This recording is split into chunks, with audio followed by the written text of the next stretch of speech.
오늘 은혜 받으실 하나님의 말씀은 마가복음 3장 13절에서 19절 말씀입니다. 마가복음 3장 13절에서 19절 말씀을 다 같이 봉독하시겠습니다. 또 산에 오르사 자기가 원하는 자들을 부르시니 나아온지라. 이에 12를 세우셨으니 이는 자기와 함께 있게 하시고 또 보내사 전도도 하며 귀신을 내쫓는 권능도 가지게 하려 하심이려라. 이 12를 세우셨으니 시몬에게는 베드로란 이름을 더하셨고 또 세베다의 아들 야고보와 야고보의 형제 요한이니 이 둘에게는 보아너게 곧 우레의 아들이란 이름을 더하셨으며 또 안드레와 빌립과 바돌레모와 마테와 도마와 알페오의 아들 야고보와 및 다데오와 가나나인 시몬이며 또 가롯 유다니 이는 예수를 판 자더라. 아멘. 네, 오늘 설교 제목을 한번 우리 다 같이 읽어 보도록 하겠습니다. 함께하면 닮아갑니다. 함께하면 닮아갑니다. 네, 요즘 날씨가 부쩍 추워졌죠. 네, 또 일교차도 지금 많이 심해지고 있는데 또 더 추운 겨울이 오기 전에 마지막으로 또 단풍 구경들 많이들 가실 것 같아요. 아직도 지금 예쁘게 또 아직 색깔이 남아있는 거 보니까 많이들 가실 것 같습니다. 그런데 여러분, 단풍 구경하면 생각나는 게 또 뭐가 있을까요? 생각나는 거, 네, 가면은 남는 게 뭐다? 사진밖에 없죠. 네, 사진입니다. 아마 많이들 찍으실 것 같습니다. 대부분 보면 그 단풍 사진 많이 찍으셔가지고 또 그 푸사에 또 올리시기도 하는데 지금이야 이 핸드폰 자체의 기능이 워낙에 좋아서 사진을 찍기에 또 너무나도 좋게끔 되어 있습니다. 그런데 제가 고등학교 때까지만 해도 좋은 카메라를 가지고 수학여행에 오는 친구가 있으면 너도 나도 서로가 그 카메라로 사진을 찍어 보려고 했는데요, 마치 사진기만 좋으면 무조건 사진이 잘 나온다는 생각으로 그 카메라를 서로 매달렸던 것 같습니다. 또한 그 친구들이 찍는 곳에는 반드시 제 모습이 나와야 되기 때문에 나도 찍어줘, 내가 찍을게 라고 하면서 그 친구들이 찍는 곳에는 제가 같이 그 자리를 같이 했던 기억이 나는 것 같습니다. 그런데 여러분, 사진에 관심이 많고 잘 찍는 사람은 알 것 같습니다. 좋은 사진을 만드는 것은 어떤 카메라로 찍느냐 보다는 누가 찍느냐, 즉 사진가의 눈과 실력이 더 중요하다는 것을 말이지요. 마찬가지로 위대한 신앙과 소명도 환경이 아닌 사람이 만들 줄로 믿습니다. 오늘 본문 마가복음 3장 13절 말씀을 우리 한번 같이 읽어보겠습니다.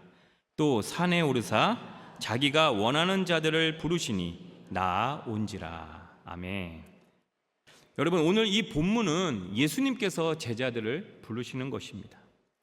그런데 여기를 보게 되면 예수님께서는 몇 명의 제자를 부르셨을까요? 네, 절대 질문이 아니라는 것 놀라지 마시고 고개 숙이지 않으셔도 됩니다. 저를 바라보시고 같이 또 우리가 설교를 듣도록 하겠습니다. 바로 12명입니다. 그런데 왜 하필 12이었을까요? 성경에서 12라는 숫자는 하나님의 완전한 통치와 선택을 상징하기도 합니다. 구약에서는 야곱의 12아들이 12지파가 되어 이스라엘 민족의 기초가 되었고, 또한 신약에서는 예수님께서 12제자를 세우시며 새로운 이스라엘, 즉 하나님 나라의 새 공동체를 시작하셨습니다. 그 제자들은 단순한 제자가 아니라 모든 민족을 향해 복음을 전하고 하나님 나라를 확장할 사명을 받은 사람들이었습니다. 그리고 오늘날 교회는 바로 그 12의 의미를 이어받은 영적 공동체인 것입니다. 예수님의 12제자는 예수님께서 하나의 완전한 백성 공동체를 세우셨다는 사실을 보여주고 있습니다. 따라서 우리도 그 부르심 안에서 세상을 향한 복음의 증인으로 서야 하는 것입니다. 저와 여러분 모두가 그 완전한 공동체의 한 사람으로 부름받았음을 믿으시길 바랍니다. 베드로전서 2장 9절에 이렇게 나와 있습니다. 그러나 너희는 택하신 족속이요 왕같은 제사장들이요 거룩한 나라요 그의 소유가 된 백성이니 이는 너희를 어두운 데서 불러내어 그의 기이한 빛에 들어가게 하신 의의 아름다운 덕을 선포하게 하려 하심이라. 하나님께서 세우신 그 12의 부르심이 오늘 우리에게도 이어지고 있습니다. 그런데 이 12제자의 한번 명단을 우리가 한번 보도록 하겠습니다. 베드로와 안드레, 야고보, 요한은 직업이 어부였어요. 그리고 마태는 세일이라는 또한 직업을 가지고 있었고, 또한 시몬은 지금으로 말하면 독립운동가를 이야기할 수 있는 그 열심 당원 중에 하나였습니다.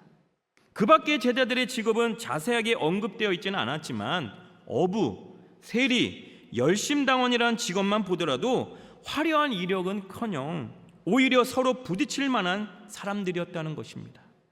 그런데 중요한 것은요, 예수님께서는 바로 그런 평범한 사람들을 통해 세상을 바꾸셨다는 것입니다. 여러분, 주님은 능력 있는 사람을 쓰시는 것이 아니라 주님께서 쓰시고자 하는 사람에게 능력을 주시는 분이심을 믿으시길 바랍니다. 그리고 우리 또한 그 능력을 받아야 할 줄 믿습니다. 예수님께서는 또한 제자들에게 그들의 원래 이름 외에 다른 이름으로도 부르신 제자들이 있었습니다.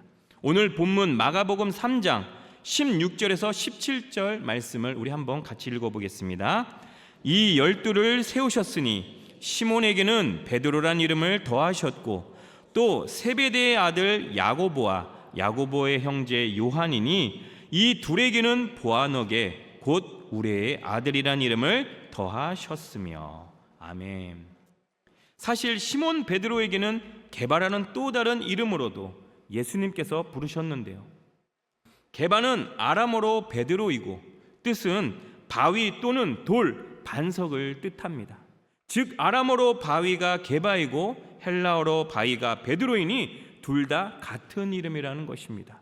마태복음 16장 17절에서 18절 말씀입니다. 예수께서 대답하여 이르시되 바요나 시몬아 내가 복이 있도다. 이를 내게 알게 하니는 혈육이 아니요 하늘에 계신 내 아버지시니라. 또 내가 내게 이르노니 너는 베드로라. 내가 이 반석 위에 내 교회를 세우리니 음부의 권세가 이기지 못하리라. 아멘. 베드로는 예수님께서 붙잡히시자 예수님을 모른다고 부인했던 겁도 두려움도 많던 자였습니다.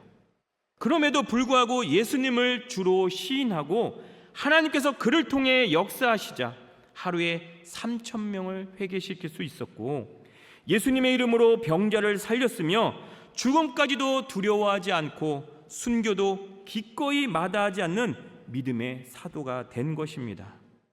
예수님과 함께하며 세상과 타협하지 않으시는 또한 그 예수님의 그 모습을 베드로는 닮아갈 수 있었던 것입니다. 또한 예수님께서 불러주신 이름 그대로 어떠한 환경에도 자신이 흔들리지 않는 반석 위의 성전이 되었던 것입니다. 우리는 각각 성령님을 모시고 사는 성전인 것을 믿으시길 바랍니다. 우리는 모든 삶의 주권이 하나님께 있는 반석 위에 세워진 성전인 줄로 믿습니다. 예수님께서는 성전의 머릿돌이 되어 주십니다. 그리고 그 이름을 믿는 자들 안에 예수의 영 성령님이 오늘도 우리와 함께 하신다는 사실을 믿으시길 바랍니다. 다음으로 사도 요한은 우레, 즉 천둥의 아들이라는 이름으로 예수님께서 불러주셨습니다. 12제자 중 가장 나이가 어리기도 한 요한인데 그 젊은 패기로 인하여 성급하고 과격했던 것 같기도 합니다. 그럼에도 예수님께 가장 많은 사랑을 받았고 그 사랑으로 인해 변화되어 이제는 사랑의 사도로 불릴 정도로 예수 그리스도의 사랑을 실천하며 나간 사도인 것입니다. 사랑을 받아본 사람이 사랑을 할 수가 있는 것이고요. 사랑이 무엇인지를 아는 사람이 그 사랑을 또한 전파할 수도 있다라고 합니다. 비록 진정한 사랑이 무엇인지 잘 몰랐던 요한이었지만 예수님께서는 그를 사도로 택하셨습니다. 그리고 우리도 사도 요한을 보면서 깨달을 수가 있게 되는 것입니다. 예수님과 함께하니 그 사랑 안에 거하게 되며, 또한 예수님과 함께하니 그 사랑 안에서 변화가 되는 것이고 새로운 인격체로 거듭날 수 있다는 사실을 우리는 알게 된 것입니다. 변화된 요한은 어떻게 행동을 했을까요?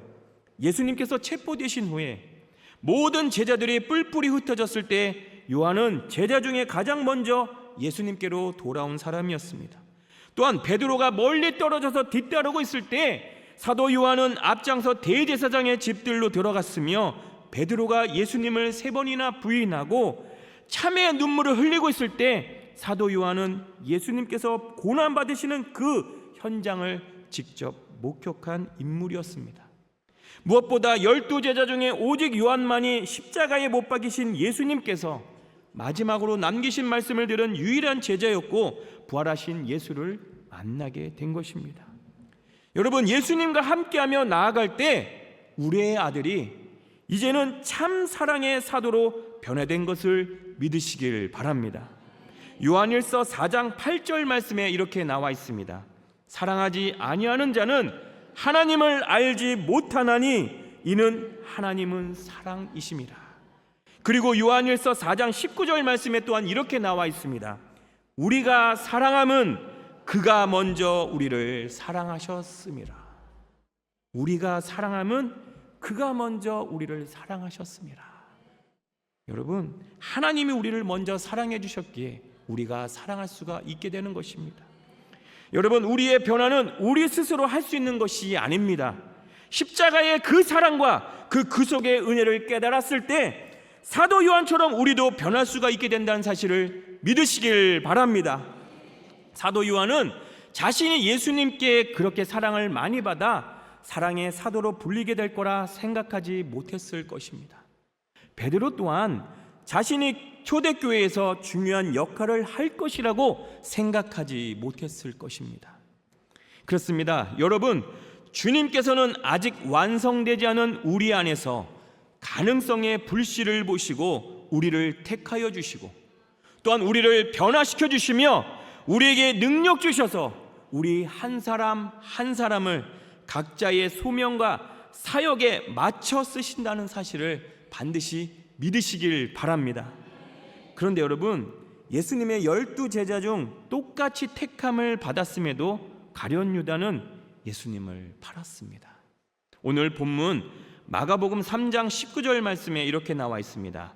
또 가룟 유다니 이는 예수를 판 자더라.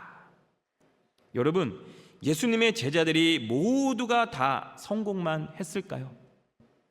아닙니다. 어찌 보면 사실 베드로도 실수와 실패를 겪었다는 것을 우리가 성경을 통해 알 수가 있습니다. 그럼에도 불구하고 왜 베드로의 끝과 유다의 끝은 그렇게 달랐을까요? 이는 실패한 베드로라도 하지만 실패한 베드로는 회개했습니다. 그렇지만 유다는 후회만 하고 끝났다라는 것입니다.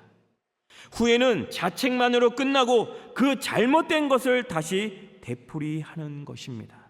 그러나 회개는 후회를 넘어 다시는 같은 잘못을 하지 않고 예수님께 부끄럽지 않는 삶을 살아내겠다는 다짐과 같은 잘못을 저지르지 않기 위해 끊임없이 자기 자신을 쳐서 복종시킴에 있는 것입니다. 즉, 그 둘의 신앙의 차이는 넘어짐이 아니라 회개함에 있다라는 것을 믿으시길 바랍니다. 우리가 살아가면서 실수도 할 수 있고 실패도 할 수 있습니다. 우리는 반드시 실수할 수도 있고요, 반드시 실패할 수도 있다는 겁니다. 우리는 무조건 성공할 수는 없다는 거예요. 그렇지만 우리가 살아가면서 실수할 수 있고 실패할 수도 있지만, 그러나 우리 그리스도인들은 잘못을 했을 때 후회를 넘어 회개에 이르는 신앙이 되어야 할 줄로 믿습니다.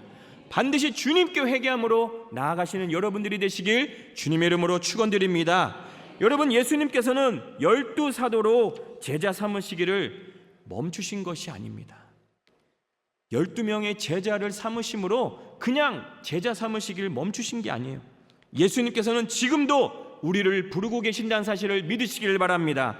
예수님께서 보시는 그것은 우리의 조건이 아니라 우리의 준비된 마음, 우리의 순종된 마음, 우리의 온전한 믿음을 바라보고 계신다는 사실을 믿으시길 바랍니다. 나를 따르라라는 예수님의 부르심은 과거에서 멈춘 것이 아니라 지금 바로 이 시간, 이 순간도 저와 여러분들을 초대하고 계시는 예수님의 음성이라는 사실을 믿으시길 바랍니다. 여러분, 근데 요즘 시대가 자격증의 시대라고도 불리는 것 같습니다. 한 개 이상의 자격증을 갖기 위해 끊임없이 자기 개발을 하는 시대인 것 같기도 합니다. 그러다 보니 그러한 학원들에서 대부분 이와 같은 말들을 하게 되는데요.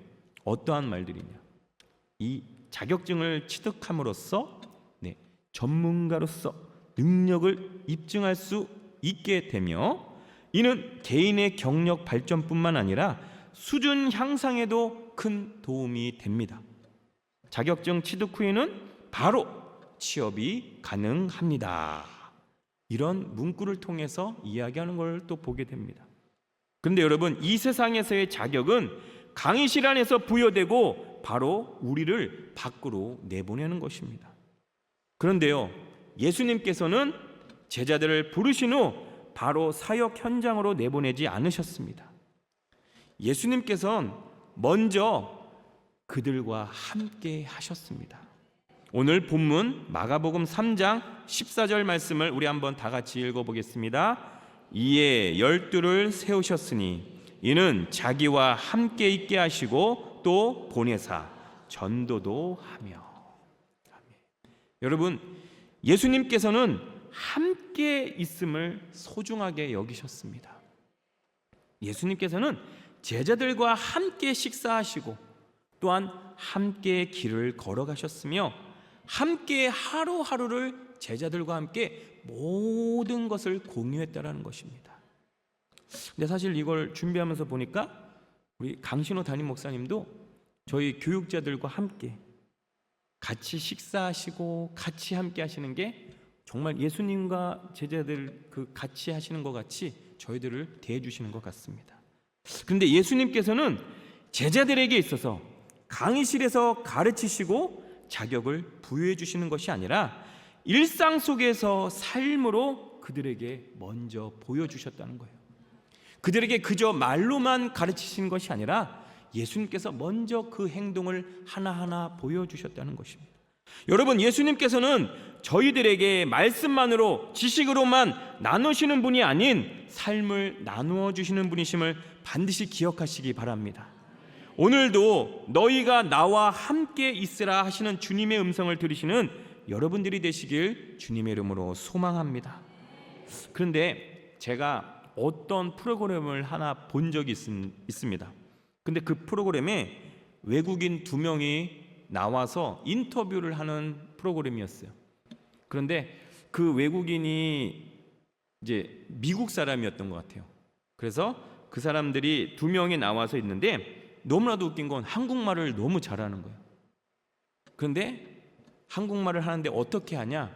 서로 다른 사투리를 쓰는 거예요. 표준어를 하는 게 아니라 너무나도 다른 사투리를 하는 것을 제가 봤었습니다. 다름 아닌 한 명은 경상도 친구와 같은 방을 써서 경상도 사투리를 하고, 나머지 다른 한 명은 전라도 친구와 같은 방을 써서 전라도 사투리를 하는 걸 보게 됐어요. 그런데 그 2명의 외국인들이 미국 사람이었는데 그 미국에서 있을 때 고향 친구들이에요. 2명이 다 같은 친구들이. 그런데 웃긴 건요, 영어로 할 때는 너무나도 미국 사람 같이 다 그 이야기하면서 막 샬라샬라샬라 이렇게 하는데 갑자기 한국말을 그 2 친구가 하니까 거시기가 거시기여서 거시기가 거시기였어 하니까 이런 문디자식을 봤나 딱 하면서 같이 얘기를 하는 걸 보게 된 거예요. 참, 이건 완전히 이건 뭐지라고 할 정도로 너무나도 웃기게 각자 다른 사투리.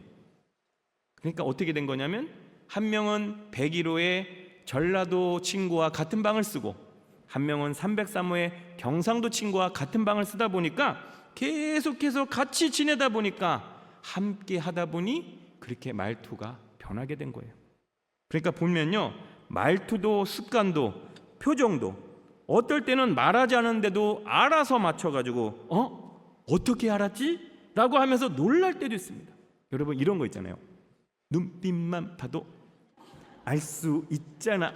이런 것처럼 어떻게 이런 걸 알았지? 라고 하면서 마찬가지인 것 같아요. 여러분, 제자들이 예수님을 닮을 수 있었던 이유는 그들이 예수님 곁에 오래 있었기 때문이고 예수님을 누구보다 사랑하며 나갔기 때문인 것을 믿으시길 바랍니다. 요한이 사랑의 사도가 된 것도 사랑의 주님 곁에 있었기에 그 사랑을 깨달았기 때문이고, 베드로가 반석이 된 것도 반석 같은 주님을 따라다녔기 때문입니다. 그건 바로 예수님 옆에 꼭 붙어 있었기 때문인 것 같습니다. 여러분들도 예수님 곁에 지금 붙어 계신가요? 진짜 붙어 계신가요?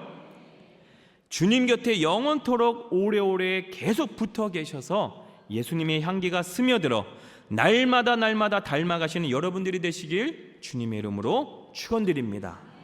여러분, 우리가 또 한 가지 기억해야 할 것은 예수님께서 나와 함께하라 라고 하시며 우리를 일꾼으로 부르시지 않으셨다라는 겁니다. 예수님께서는 우리를 그 친교의 자리로, 또한 우리를 친구로 먼저 불러주셨다는 겁니다. 요한복음 15장 15절 말씀에 이렇게 나와 있습니다. 이제부터는 너희를 종이라 하지 아니하리니 종은 주인이 하는 것을 알지 못함이라. 너희를 친구라 하였노니 내가 내 아버지께 들은 것을 다 너희에게 알게 하였음이라. 아멘. 여러분, 예수님은 우리를 종으로, 우리를 일꾼으로 노동을 시키시는 분이 아니시라는 겁니다. 예수님은 우리와 친밀한 관계 속에서 예수님의 그 사랑을 가르쳐 주시고 우리를 더욱더 믿음으로 훈련시켜 주시는 사랑의 주님이란 사실을 믿으시길 바랍니다. 그래서 우리는 말씀과 기도로 예수님과 함께 할 수 있다는 것을 믿고 나아가야 되는 것입니다. 우리가 말씀을 읽을 때 우리는 예수님의 음성을 들을 수가 있게 되는 것입니다. 또한 우리가 기도하며 나아갈 때 예수님께서 우리에게 응답을 부어 주시는 것입니다. 말씀과 기도가 예수님과의 대화의 완성이라는 사실을 믿으시길 바랍니다. 우리가 말씀만을 읽고 또한 그 말씀만을 듣고 기도하지 않는다면 우리에게 말씀의 지식은 쌓일 수는 있어도 하나님과의 친밀한 관계는 이루어지기가 어렵게 되는 것입니다. 반대로 또한 기도만 있게 되고 말씀이 없게 되면 우리의 열정은 뜨거워질 수 있을지 몰라도 우리의 삶의 방향을 잃어버리기가 쉬운 것입니다. 다시 말해, 듣는 귀와 말하는 입이 함께 열려 있을 때 신앙의 균형을 이룰 수가 있게 된다는 것입니다. 운전을 해보시는 분들은 아실 거예요. 우리가 운전을 하면서 요즘에 전화기를 들고 통화하지 않는다는 것을 순간 고개 숙이시는 분은 들고 하시는 분이신 것 같은데 위험합니다. 네. 우리가 또 안전을 위해서 블루투스나 스피커폰을 이용하며 두 손은 핸들을 잡고 운전을 합니다. 왜 그렇습니까? 전화 통화를 듣는 데만 몰두하는 것이 아니라 손과 발이 함께 잘 움직이며 운전을 해야 목적지까지 안전하게 도착할 수가 있기 때문입니다. 신앙도 마찬가지입니다. 우리는 듣기만 하고 끝내려 할 때가 많은 것 같습니다. 설교를 듣고 예배를 드리며 나아갈 때 그냥 듣고 끝나려고만 하는 우리들의 모습이 있습니다. 하지만 말씀을 듣고 함께 움직이지 않는다면, 또한 즉 실천을 하지 않으면 그 말씀이 나를 이끌 수가 없게 되는 것입니다. 하나님께서는 우리가 듣는 자로만 머무르기를 원하지 않으십니다. 우리가 예수님과 함께 걸어가는 자가 되기를 원하신다는 사실을 믿으시길 바랍니다. 여러분, 예수님께서는 제자들과 특별한 장소에서만 함께 하신 것이 아닙니다. 길 위에서도, 배 안에서도, 그 식사 자리에서도, 작은 대화와 일상의 반복 속에서도 언제나 예수님께서는 함께 하시고 그들을 다 보물어 주셨다는 사실이에요. 주님은 그 평범한 순간 속에서도 잊지 말아야 할 교훈을 친히 보여주시고 알려주셨다는 것입니다. 오늘 우리도 마찬가지입니다. 주님은 우리가 교회 안에서, 우리에게 있어서 주님은 교회 안에서만 우리를 만나지 않으신다는 거예요. 오직 교회에서만 우리가 주님을 만난다는 것이 아니라는 겁니다. 우리가 출근하면서도, 우리가 식사할 때도, 심지어 우리가 손에서 떼기 어려운 이 스마트폰 화면을 넘기는 그 순간에도 예수님께서는 우리와 함께 있고 싶다라고 말씀하시고 계시다는 것입니다. 여러분, 그리고 주님은 주일의 하나님이 아니십니다. 주일에만 만날 수 있는 하나님이 아니시라는 거예요. 그분은 우리 모든 일상의 하나님이란 사실을 믿으시길 바랍니다. 그러므로 우리는 그분과 함께하며 들음에서 그치는 것이 아니라 실천까지 이루어져야 된다는 것입니다.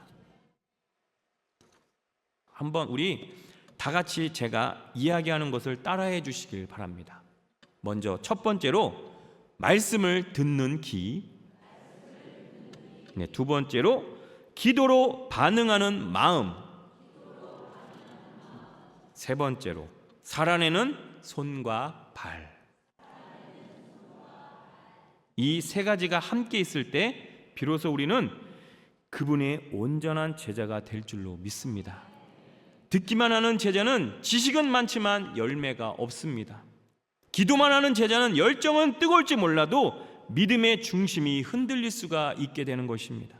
그러나 말씀과 기도 그리고 순종이 하나가 되며 나아갈 때 그 신앙과 믿음의 삶은 흔들림 없는 반석과 같은 예수님의 제자가 될 수 있게 되는 것입니다. 나와 함께 있기를 원하느냐라는 주님의 부르심은 주일 예배만 드릴 때 우리가 듣는 것이 아니라 월요일의 출근길과 화요일의 퇴근길, 우리가 살아가는 매일의 그 불안한 뉴스 속에서도 계속 되어진다는 거예요. 주님은 일주일에 한 번이 아니라 매일매일의 우리와 함께 동행하시는 동행자가 되시길 원하신다는 것입니다. 예수님과 함께 할 때 우리는 닮아가게 되는 것이고 예수님께 배울 수가 있게 되는 것이고 예수님을 통해 우리는 변화되게 될 수 있다는 사실을 믿으시길 바랍니다. 그게 바로 제자의 길이라는 것입니다. 오늘 본문 마가복음 3장 14절에서 15절 말씀입니다. 이에 12를 세우셨으니 이는 자기와 함께 있게 하시고 또 보내사 전도도 하며 귀신을 내쫓는 권능도 가지게 하려 하심이로라. 아멘. 훈련이 끝났습니다. 이제 예수님께서는 제자들을 세상으로 보내십니다. 여러분, 신앙의 완성은 자리에서의 머무름이 아니라 소명지로의 보냄인 것을 알아야 합니다. 예수님께서는 제자들을 교회 안에 가두지 않으셨습니다. 세상 속으로 내보내시고 흩으셨습니다. 지금도 마찬가지입니다. 하나님께서는 우리가 세상으로 나아가 흩어져서 하나님의 말씀을 전하는 소명자로, 또한 하나님의 말씀을 전하는 사역자로 우리가 쓰여지기를 원하십니다. 아멘이십니까? 우리가 빛과 소금이 되기를 원하신다는 사실입니다. 직장과 학교 그리고 가정과 SNS 등 우리가 닿는 그 모든 것이 우리의 선교지라는 것입니다. 예수님께서는 말씀과 행동으로 복음을 우리에게 전해주셨습니다. 또한 사도들도 말뿐이 아닌 사랑으로 세상을 바꾸어 내었습니다. 그러기에 전도는 말이 아니라 삶인 것입니다. 예수님의 제자들은 어떻게 세상을 바꿀 수 있었습니까? 그들에게는 주님께서 이미 승리하셨다라는 확신이 있었기 때문에 이 모든 게 가능했다는 겁니다. 여러분, 우리는 약하지만 우리 안에서 역사하고 계신 예수님은 이 세상보다 크시다는 사실을 반드시 믿으시길 바랍니다. 반드시 이것을 믿고 나갈 때 우리에게 있어서 하나님께서 함께 해주시고 우리를 인도해 주신다는 사실입니다. 제가 한 소방관이 어떤 사람이 언제가 가장 무섭냐라는 질문에 대답하는 것을 한번 제가 확인을 해봤는데 이렇게 답변을 했다고 합니다. 불보다 무서운 건 나에게 장갑이 없을 때입니다 라고 대답했습니다. 그는 불길 속에서 금속으로 된 문을 열어야 할 때가 있는데 장갑이 없으면 손이 다 녹거나 타버린다고 말했습니다. 그래서 그는 매번 출동하기 전 자신의 손을 바라보면서 이렇게 이야기한다고 합니다. 이 손은 내 손이 아니라 누구를 구할 손이다 라고 그 이야기를 하며 장갑을 꼭 확인하고 장갑을 챙긴다고 합니다. 여러분, 예수님께서는 우리에게도 예수님의 그 복음의 장갑을 주셨습니다. 아멘이십니까? 그 장갑을 끼고 우리는 아직 구원받지 못한 자들의 손을 잡아야 될 줄로 믿습니다. 예수님께서 그렇게 우리의 손을 잡아주셨기 때문에 우리도 그들의 손을 붙잡아야 되는 것입니다. 따라서 제자는 불길을 피하는 사람이 아니라 그 불길 속으로 들어가는 사람인 것을 믿으시기를 바랍니다. 그 사람이 바로 오늘 저와 여러분이 되어야 된다는 것입니다. 결론을 맺겠습니다. 하나님께서는 완벽한 사람보다 순종하는 사람을 찾으십니다. 그리고 하나님께서 일하신다라고 말씀하십니다. 주님께서는 먼저 우리를 부르시고 우리와 함께 하시며 우리를 다시 보내주신다는 겁니다. 제가 하는 걸 또 한번 따라해 주시길 바랍니다. 첫 번째로 부르심, 두 번째로 함께 하심, 세 번째로 보내심. 네. 이 세 가지가 예수님의 제자됨의 핵심임을 꼭 기억해 주시기 바랍니다. 제자는 교회 안에서 머무르는 것이 아니라 세상 속에 바로 서야 되는 것입니다. 주님께서는 여전히 우리를 통해 세상을 바꾸시려고 찾으시며 우리를 부르고 계십니다. 그 사람이 바로 오늘 이 자리에 앉아 있는 여러분들과 제가 되기를 원합니다. 여러분, 함께하면 닮아가는 것입니다. 무엇보다 함께하려면 만나야 하는 것입니다. 여러분, 지금 우리는 수능 기도회 및 추수감사절 특별 새벽 기도회 기간 중에 있습니다. 여러분, 나오셔도 돼요. 네. 나오셨을 때 어머, 왜 나오셨어요? 절대 안 그래요. 할렐루야, 너무나도 환영합니다, 이렇게 하지 왜 나오셨어요? 절대 안 해요. 그러니까 나오셔도 됩니다. 만나시길 바랍니다. 주님을 만나시고 주님을 닮아가시기 바랍니다. 하루의 시작인 새벽에 예수님을 만나심으로 말미암아 예수님과 함께 하심으로 예수님을 닮아가며 하나님께 능력을 받아 성령으로 충만한 우리 일산순복음 영상교회 모든 성도님들이 되시길 주님의 이름으로 축원드립니다. 축복합니다. 우리 이 시간 말씀을 생각하면서 같이 찬양을 부르도록 하겠습니다. 우리 주와 같이 길 가는 것 같이 찬양하겠습니다.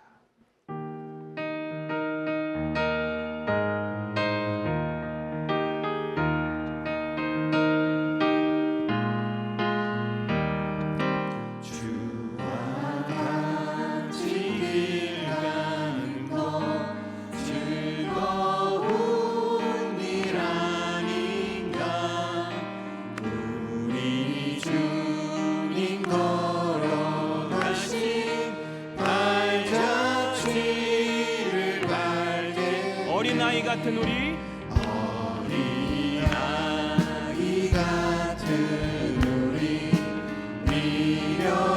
미련하고 약하나 주의 손에 이끌리어 생명길로 가게 한 걸음 한 걸음 한 걸음 주 예수와 함께 날마다 우리 걸어가 꽃이 피는 들판이나 꽃이 피는 들판이나 험한 골짜기라도 주가 인도하는 대로 주와 같이 가네. 옛 선지자 에녹같이 옛 선지자 에녹같이 우리들도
예수님의 제자들이 처음부터 그 능력을 발휘하며 또한 그렇게 쓰임을 받았을까요? 아니죠. 제가 설교에 말씀드린 그 내용들은 예수님을 닮아가고자 한 그들의 노력 후에 무엇보다 성령이 임함으로 또한 성령님이 그들을 도와주시사 그들이 예수님을 닮을 수 있게 허락한 그 능력 아래 보았을 때 그들이 그 능력을 발휘할 수가 있게 된 것입니다. 여러분, 제가 드리고 싶은 말씀은 예수님을 닮아가자, 예수님의 형상, 예수님의 그 생긴 모습을 닮아가자가 아니라 예수님의 그 성품, 예수님의 그 마음, 예수님의 그 사랑을 닮아가자는 것입니다. 예수님의 그 제자들도 처음에는 그냥 그 예수님의 능력만을 닮아가려고 한 것 같습니다. 그저 예수님의 그 능력으로 인해 자신들이 나중에 예수님이 왕이 되셨을 때 자신들이 한 자리를 차지하지 않을까. 그런데 아니었죠. 나중에 성령이 임하고 그들이 이제는 정말 내가 예수님과 함께 했을 때 그때도 나에게 능력이 있었구나, 그것을 깨달았을 때 이제는 그들이 예수님을 닮아갈 수 있게 된 것처럼, 여러분, 우리가 살아가는 이 상황 속에 어려운 일들이 있을 수 있습니다. 우리가 예수님을 닮아간다는 건 우리가 그 능력을 우리 힘으로 해결하는 것이 아니라 예수님 도와달라고, 예수님을 의지합니다, 예수님을 바라봅니다, 예수님만을 향해 나아가길 원합니다 라는 그 믿음의 고백과 그 순종을, 그 모든 것이 예수님을 닮아간다는 것이, 누구보다 예수님은 하나님께 순종하는 그 모습을 우리에게 보여주셨다는 사실이에요.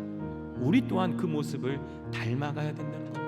여러분, 우리는 실수할 수 있습니다. 우리는 잘못을 저지를 수 있습니다. 그렇지만 우리가 다를 수 있는 건 무엇입니까? 예수 그리스도의 보혈로 우리가 다시금 주님의 그 보혈로 다시금 회개함으로 나아갈 때 예수님은 우리를 다시금 용서해 주신다는 사실, 그 사랑이 우리 안에 반드시 허락될 수 있음을 믿으시길 바랍니다. 그러므로 고백하시길 바랍니다. 주님, 나와 함께하여 주시오. 내가 주님을 닮아가기 원합니다. 나를 도와 주시옵소서. 이 시간 우리 주님의 이름을 세 번 외치고 동성으로 기도하겠습니다.